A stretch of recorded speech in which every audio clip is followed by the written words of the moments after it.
कर्पूरगौरम करुणावतारम संसार सारम भुजगेन्द्रहारम सदा वसंतम हृदयारिविंदे भवम भवानी सहितम नमामि भवम भवानी सहितम नमामि।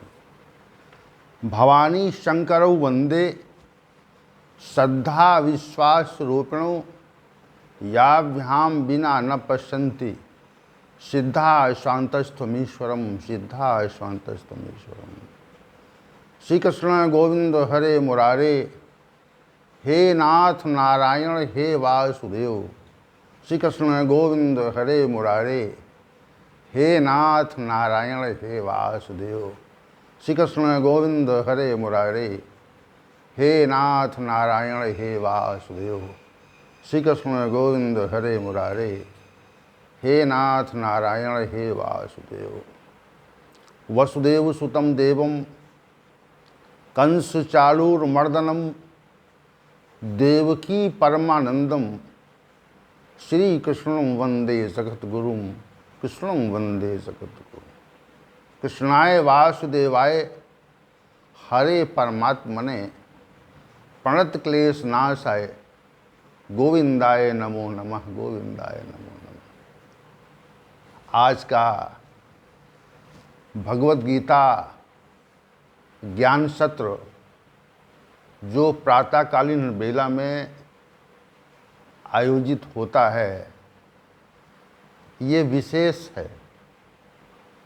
भगवान श्री हरि की विशिष्ट कृपा है और इस कृपा की वर्षा में हम सभी भीग रहे हैं। जब श्री भगवान की कृपा विशेष होती है तो मनुष्य उस कृपा में निश्चित रूप से स्नान करता है और श्री भगवान की कृपा अनायास नहीं होती। वह तो कतिपय कारणों से ही कृपा करते हैं। वैसे तो समस्त जीवों समस्त प्राणियों के पिता हैं, परम पिता हैं भगवान श्री गोविंद। समस्त प्राणियों के पिता हैं। सभी प्राणी उनके लिए एक समान है। समः सर्वेषु भूतेषु। जितने प्राणी हैं इस ब्रह्मांड में, इस जगत में जितने भी प्राणी हैं, वो सब प्राणी श्री भगवान के ही पुत्र हैं और वे ही उनके जनक हैं।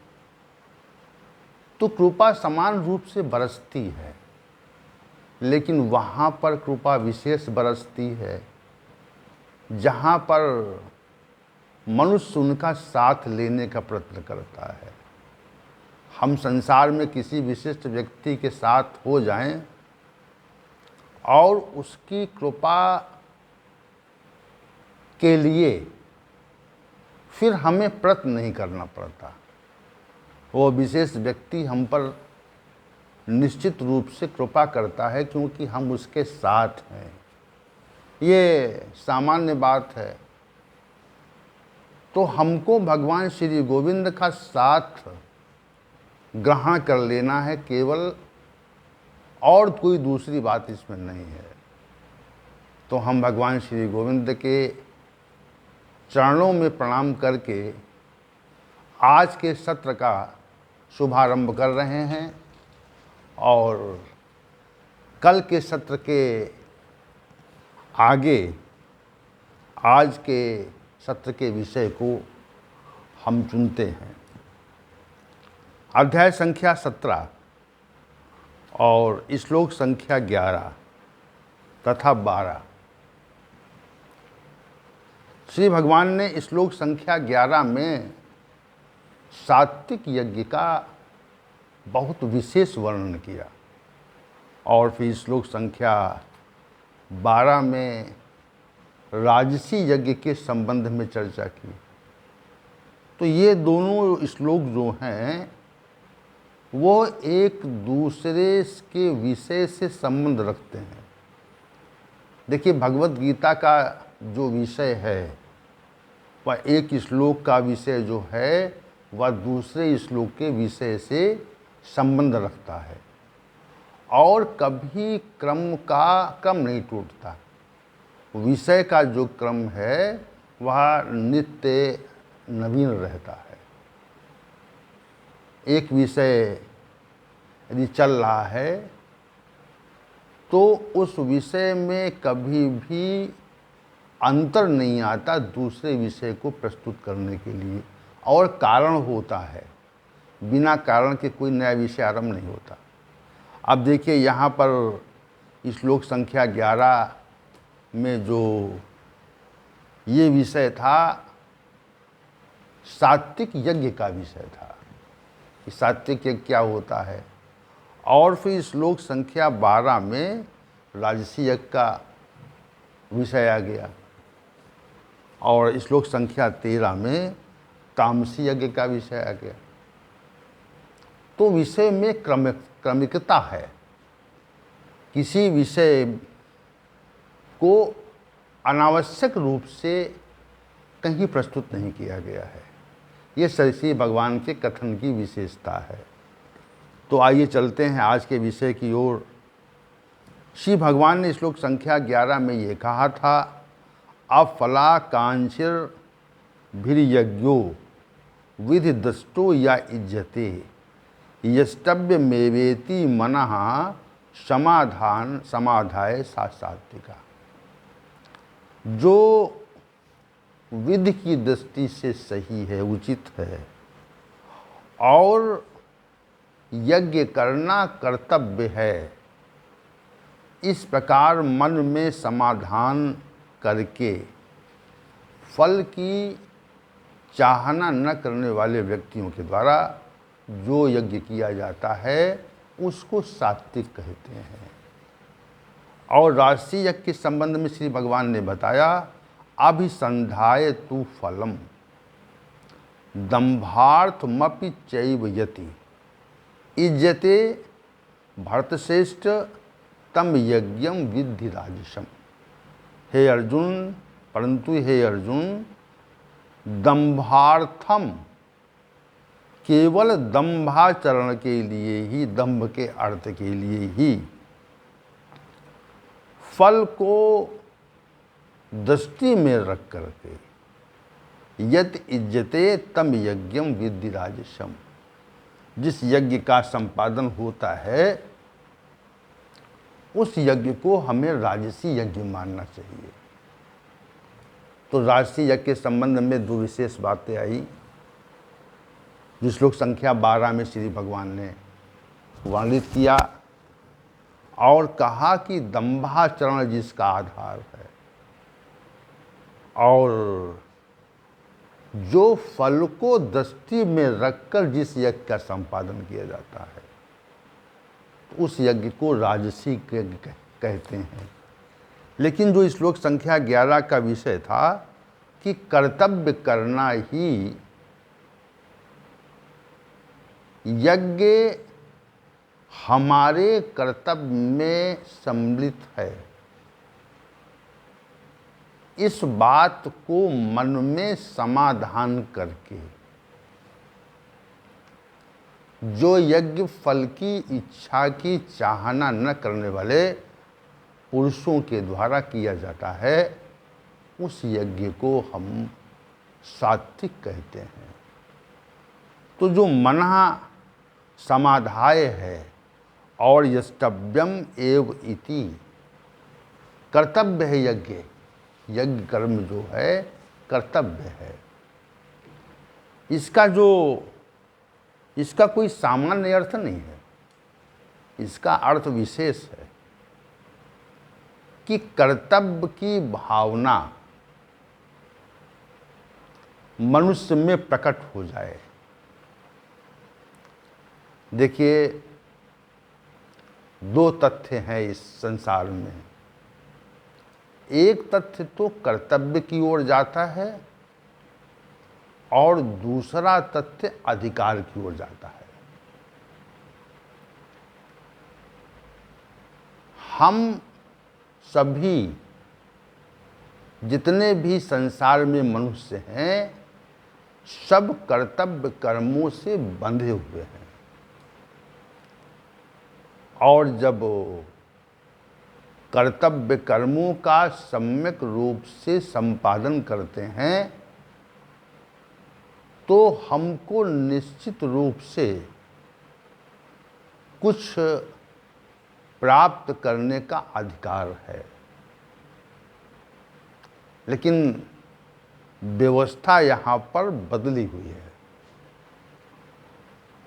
अब यहाँ पर कर्तव्य की बात पहले है कि मन में समाधान हो जाए कि कर्तव्य करना यज्ञ है, यज्ञ करना कर्तव्य है। अपने कर्तव्य का शास्त्र विधि से संपादन करना, हमारे द्वारा जो कुछ किया जाना है वह शास्त्र सम्मत हो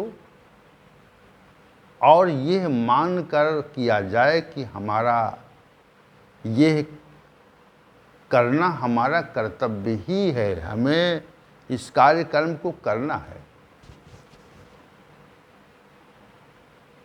लेकिन अब जो व्यवस्था है, जो हमको परिलक्षित होता है कि मनुष्य अधिकार की बात पहले करता है कि हमारा ये अधिकार है, हमारा ये मौलिक अधिकार है। तो मौलिक अधिकार के साथ पहले कर्तव्य है,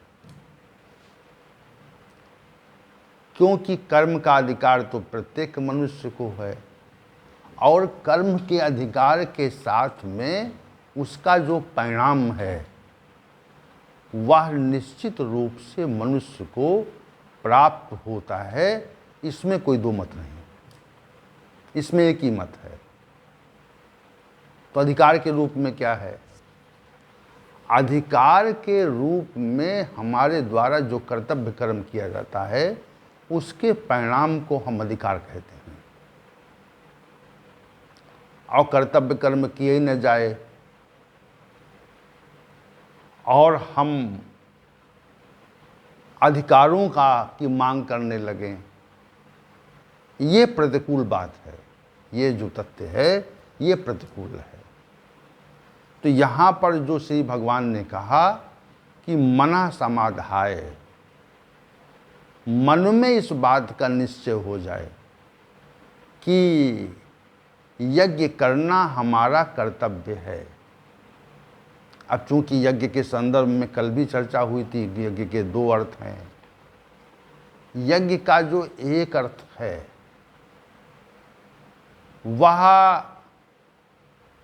याज्ञिक कर्मों की ओर जाता है और दूसरा जो अर्थ है वह मनुष्य के कर्तव्य कर्मों की ओर जाता है। कर्तव्य कर्म ही यज्ञ है। ये बात मन में समाधान हो जाए इसका। जैसे परमात्मा की पूजा उपासना करना हमारा कर्तव्य कर्म है। प्रातःकाल ब्रह्म मुहूर्त में उठना हमारा कर्तव्य कर्म है। और फिर उठ करके शौच आदि से निवृत्त होना ये भी हमारा कर्तव्य कर्म है। और फिर स्वाध्याय करना ये भी हमारा कर्तव्य कर्म है। और फिर परमात्मा का यजन पूजन ध्यान करना यह भी हमारा कर्तव्य कर्म है। और फिर जो जिस स्थिति में है, जैसे विद्यार्थी है तो विद्यार्थी का कर्तव्य कर्म क्या है? विद्यार्थी का कर्तव्य कर्म विद्या का अध्ययन करना। देखिए हर आश्रम के अपने कर्तव्य कर्म हैं। और युवा व्यक्ति का कर्तव्य कर्म क्या है? अपने परिवार का भरण पोषण करना। यह विद्यार्थी का कर्तव्य कर्म है, युवा का कर्तव्य कर्म है। युवा व्यक्ति को अपने परिवार का भरण पोषण और स्वयं के लिए भी कुछ श्रम करना पड़ता है। ये उसका कर्तव्य कर्म है। तीसरी बात यह है कि हम जब प्रौढ़ होते हैं, जब वृद्ध होते हैं, तो संसार से निवृत्त होना ये हमारा कर्तव्य कर्म हो जाता है और परमात्मा की ओर हमारी उन्मुखता हो जाए, ये हमारा कर्तव्य कर्म हो जाता है। तो कर्तव्य कर्मों का जो समय के साथ परिवर्तन है वह निश्चित है। कर्तव्य कर्म, और इसका समाधान मन से होना चाहिए। जैसे एक सन्यासी का कर्तव्य कर्म क्या है? संसार से वैराग्य हो जाना, संसार को छोड़ देना और संसार को छोड़ने के उपरांत तो परमार्थिक कार्य में संलग्न हो जाना। स्वयं के लिए कुछ नहीं, संसार के लिए सब कुछ। स्वयं के लिए कुछ करते हैं अगर, तो यह जो कार्य स्वयं के लिए किया जाता है वो हम सभी का कर्तव्य कर्म नहीं है और विशेष रूप से सन्यासी का कर्तव्य कर्म नहीं है। इसका समाधान मन में होना चाहिए। इसका समाधान मन में हो और फिर वो क्रियान्वित हो, वो जगत में परिलक्षित हो। ऐसा विचार मना समाधिस्तव्य मेवेति, कर्तव्य कर्म करना ही यज्ञ करना कर्तव्य है। यज्ञ का संबंध जब आप कर्तव्य कर्म से जोड़ लेंगे तो यज्ञ का दूसरा अर्थ आ जाएगा, और यज्ञ का अर्थ जब याज्ञिक कर्मों से जोड़ लेंगे तो यज्ञ का दूसरा अर्थ प्रकट होने लगेगा। यज्ञ करना भी कर्तव्य है। इसमें इसका मन में समाधान करना चाहिए, करके जो कर्म किया जाता है। मना समाधाय कहा यहाँ पे। याज्ञिक कर्म क्यों किए जाते हैं? याज्ञिक कर्मों के संबंध में शास्त्रों ने एक विशेष बात बताई कि जो देवताओं को उसका भाग प्राप्त होता है वो याज्ञिक कर्मों के उपरांत ही प्राप्त होता है। असंख्य देवता इस ब्रह्मांड की व्यवस्था को संचालित करते हैं, असंख्य देवता, और प्रत्येक देवता का यज्ञ में भाग होता है, यज्ञ में आहार होता है, ऐसा कह लें हम सहज भाव समझने के लिए। यज्ञ में उसके लिए आहार होता है। जैसे जब इस पृथ्वी पर अनाज उगता है तो उसमें हमारे भोजन का भाग होता है। समझिए आप, अनाज तो बहुत विशद मात्रा में उत्पन्न होता है पृथ्वी पर, अन्न वनस्पतियाँ उत्पन्न होती हैं, वो भी बृहद मात्रा में होती हैं। तो बृहद मात्रा में उत्पन्न होने वाली औषधियाँ, वनस्पतियाँ और अनाज, उसमें से कुछ भाग हमारे लिए है, निश्चित रूप से है, और उसी भाग को लेकर के हम जीवित रहते हैं। उसी प्रकार जो देवताओं का भाग है वह यज्ञ के माध्यम से उनको मिलता है। ऐसा शास्त्रों का कथन और मनुष्यों का विचार है। अब चूंकि ये सब अव्यक्त विषय है, कैसे मिलता है, किस प्रकार उनको प्राप्त होता है, और यज्ञ जब होते हैं तो प्रत्येक देवता को उसका भाग कैसे मिलता है, ये तथ्य स्पष्ट नहीं है, अस्पष्ट है, अव्यक्त है। स्पष्ट ना होने का अभिप्राय ये नहीं है कि उसमें कोई शास्त्रीय स्पष्टता नहीं है। शास्त्रीय स्पष्टता तो है, लेकिन प्रत्यक्ष नहीं है। प्रत्यक्ष रूप से ऐसा प्रतीत नहीं होता कि अपना यज्ञ से देवता अपना भाग ले रहा हो, लेकिन प्रत्येक देवता का भाग होता है यज्ञ में, ऐसा शास्त्रों का कथन है। और ऐसी हमारी मान्यता होनी चाहिए। शास्त्रों में जो लिखा है वो हमें मानना पड़ता है। तो प्रत्येक देवता का भाग होता है। प्रत्येक देवता यज्ञों के माध्यम से ही अपना भाग प्राप्त करते हैं। भाई, यज्ञों का संपादन तो बृहद स्तर पर इस पृथ्वी लोक पर होता था, और प्राचीन काल से ही यज्ञों के संपादन की विधि रही है, एक व्यवस्था रही है। यज्ञों का संपादन किया जाए, होता रहा है। तो यज्ञों के संपादन के पीछे मूलभूत बात क्या है? मूलभूत बात इतनी है कि जो देवतागण इस पृथ्वी लोक पर व्यवस्था को स्थापित किए हुए हैं, संभाले हुए हैं, उन देवताओं को उनके भाग को अर्पित करना, ये यज्ञों का विशेष लक्ष्य है।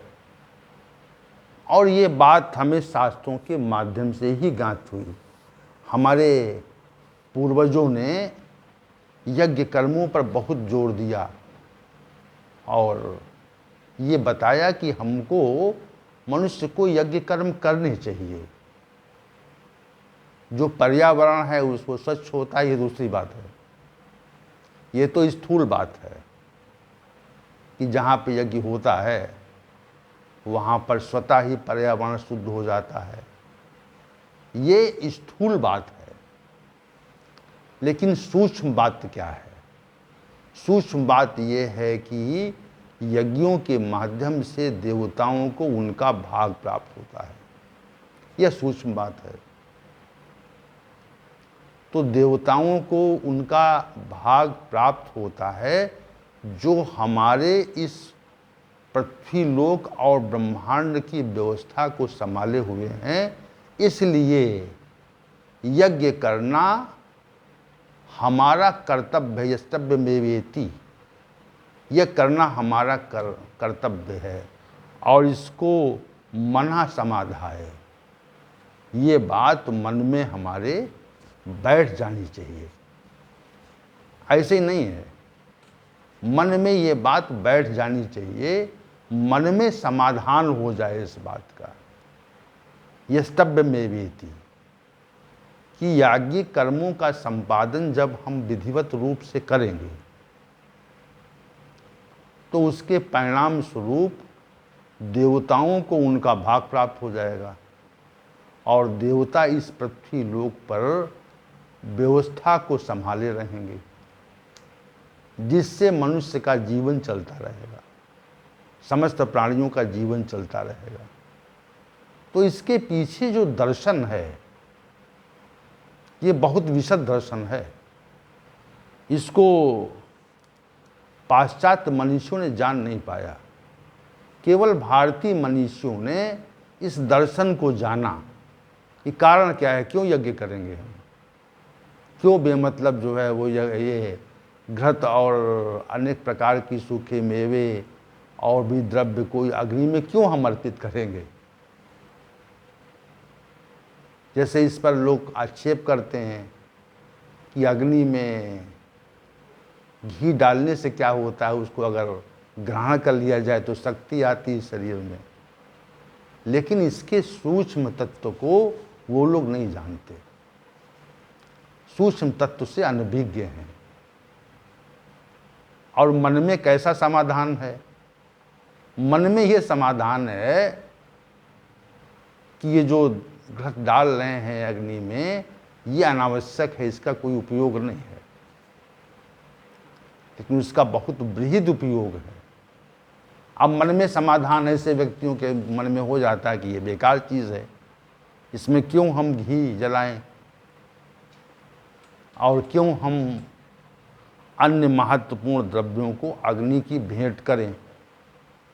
इसके पीछे जो दर्शन है, उस दर्शन को भारतीय मनुष्यों ने विस्तृत रूप से वर्णित किया और कहा इसके पीछे ये दर्शन है कि जो संसार में जो व्यवस्था संभालने वाले देवतागण हैं, उनको यज्ञ के माध्यम से ही उनका भाग मिलता है और वे सही रूप से व्यवस्था को संभाले रहते हैं। ये बात भारतीय मनुष्यों ने ही बता पाई। और वर्तमान समय में जो अनेक प्रकार के भूकंप, भूचाल, सामुद्रिक तूफान से सुनामी नामी कहते हैं, वो सब आ रहे हैं, उसका क्या कारण है? उसका ये कारण है कि जो व्यवस्था देवताओं के द्वारा संभाली जाती है, उसमें कहीं पर विक्षेप है, कहीं पर अवरोध आ रहा है। याज्ञिक कर्मों का जो संपादन है वह बृहद स्तर पर नहीं हो पा रहा। हम कर्तव्य कर्मों का निर्वहन अपना नहीं कर रहे हैं। प्रकृति के साथ में हम खिलवाड़ कर रहे हैं। इसीलिए ये जो अनेक प्रकार के प्राकृतिक आपदाएं हैं जो आज परिलक्षित हो रही हैं, उसके पीछे कारण है कि हमने मन में मना समाधाय नहीं हमारा है। कर्तव्य कर्मों के प्रति, याज्ञिक कर्मों के प्रति में मन में समाधान नहीं है। उसको निरर्थक मानते हैं लोग, उसको सार्थक नहीं मानते। और सार्थक मानने के पीछे जो भाव है वो सूक्ष्मतम भाव है। अब यज्ञ के माध्यम से देवता लोग अपना भाग प्राप्त कर लेते हैं, ये अव्यक्त विषय है। इसको हमको मानना चाहिए, मानना पड़ता है। तो जब तक हम मानेंगे नहीं, जानेंगे नहीं, तब तक मानेंगे नहीं, तब तक मन में समाधान नहीं होगा। तो श्री भगवान ने ये कहा कि मन में समाधान हो जाए कि यज्ञ करना हमारा कर्तव्य कर्म है, निश्चित है, हमको यज्ञ करना चाहिए। मना समाधाय और स्टव्यम जो पद है यहाँ पे, ये विशेष अर्थ दे रहे हैं, विशेष अर्थ दे रहे हैं। फल की आकांक्षा का परित्याग तो होना ही चाहिए और विदृष्टो होनी चाहिए, विधि के अनुसार यज्ञों का संपादन होना चाहिए। ये बात भी विधि दृष्टो और अफलाकांक्षी वीर्यज्ञो, फल की चाहना नहीं होनी चाहिए। लेकिन यहाँ पर जो मना समाधाय और ये स्टव्यम मेवेति पद हैं, ये भी बहुत महत्वपूर्ण है। जब तक मन से समाधान नहीं होता याज्ञिक कर्मों के संपादन का, तब तक हम यज्ञ कर्म करते ही नहीं हैं। क्यों करें? अनावश्यक कार्य, निरर्थक कार्य है। क्यों अपना समय और धन इसमें खर्च करें? तो ये बात मन में बैठ जाए तो मना समाधाय कहाँ होगा? तो हम यज्ञ करेंगे ही नहीं। यज्ञ करना कर्तव्य है, यष्टव्यम मेवेति, यष्टव्यम एव इति, ऐसा मन, ऐसा हमारा कर्तव्य कर्म है। ये मन में समाधान हो जाए तो सात्विक यज्ञ होगा, और नहीं तो फिर अगर ये समाधान ही ना हो पावे तो फिर सात्विक यज्ञ होगा ही नहीं। और हमारे मन में ये बैठ जाए कि ये जो घृत इत्यादि ये डाला जा रहा है ये अनावश्यक है, निरर्थक है, तो मन ने शास्त्र के प्रतिकूल समाधान किया हुआ है, शास्त्र के प्रतिकूल समाधान किया हुआ है।